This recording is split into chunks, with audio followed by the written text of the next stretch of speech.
Guess what, Miles? Thursday, the 330 needed rear brakes before she can pass inspection, like I stated before. I had to take the NSX out, but that just developed a new issue where it's saying that the rear lights are something's wrong with it. I guess I gotta figure it out. But anyway, I'll cover that later.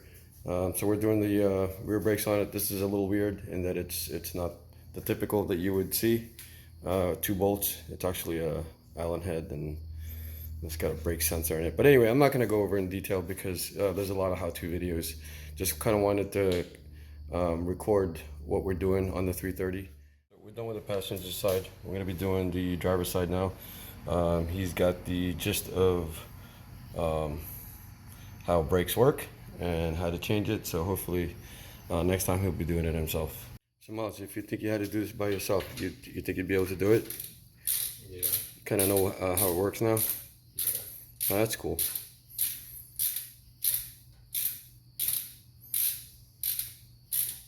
So hopefully this will go quicker because we already did the other side. This is our first time changing pads on a BMW.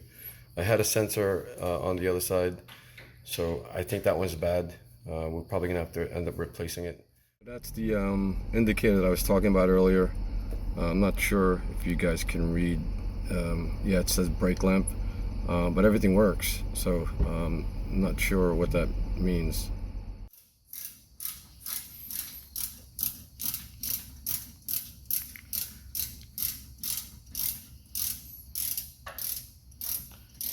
So that should be far enough, Miles, and then do the bottom.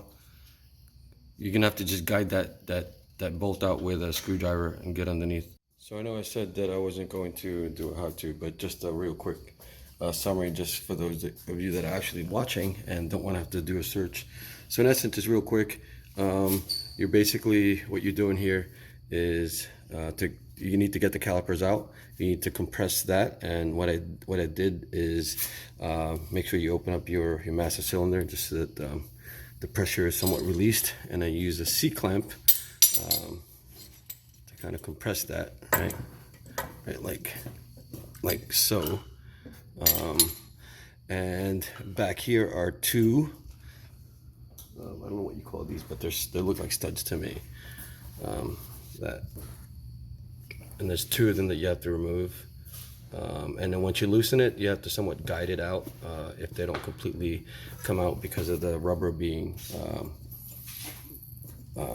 just holding these things in because there's no grease on here. And that's pretty much it. And just put the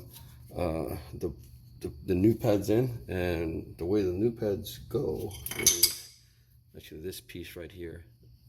This goes into the piston, and you could easily see how the ends actually kind of fits in these guides right here. That's guides, where is it? Over here. So sorry for the lighting. There's the guide. Maybe that's better. So essentially it goes like that, but of course this side goes on the flip side like this, and this piece, like I said, goes into the piston. And that's pretty much it. So, and these things are covered by rubber caps. Yeah, okay, so we're gonna go ahead and finish this up, and she should be good to go as far as getting the safety sticker tomorrow, and she will be completely legal. Oh, and by the way, don't forget to add grease just so that they don't squeal at the backing plate of the pad. Forgotten to mention, we need this clip on here too. Don't forget that to keep the pad where it's at. So it's basically that clip. By the way, kind of wish these were studs. That's one thing I don't like about I don't know if it's all German cars, but you have to rely on this to be able to get the wheel on while you insert the lug nut bolt, whatever you call this.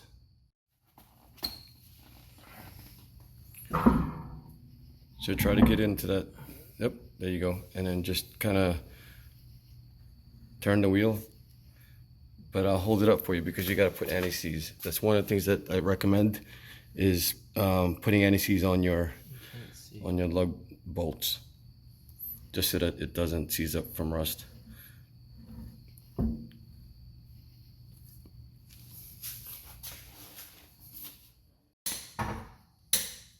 Make sure you torque your wheels, and should be all set and done.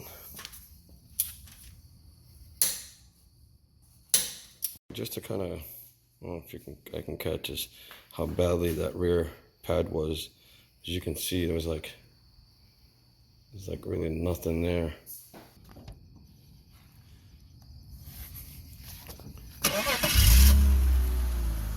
One thing I noticed when he was pulling out is I think he has a headlamp out, and we got to figure out where that noise is coming from. I think it's really belt. Mouse, turn on your headlamps.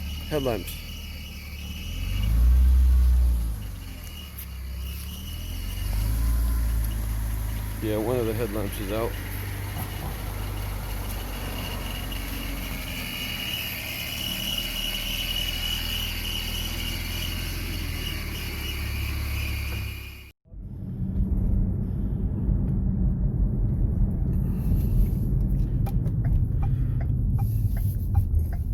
Quick run to get the low beam bolt.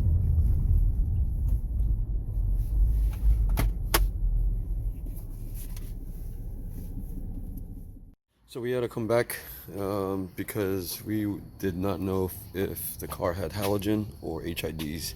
So what we're going to do is we're going to remove it, and just to be safe, and bring it to the store and make that purchase. All right, so we'll get the new bulb in. Pretty sure that's pressed, and just got to put it on the connector.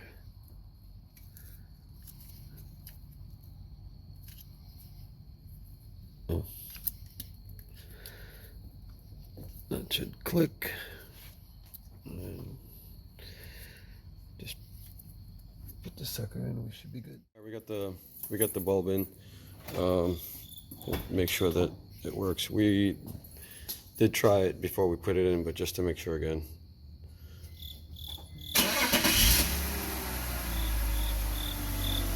Cool. All right, we're good, Mouse. And that noise that you're hearing, that's power steering. Turn the wheel, Mouse. Yeah, so it's the power steering. Every time he turns the wheel,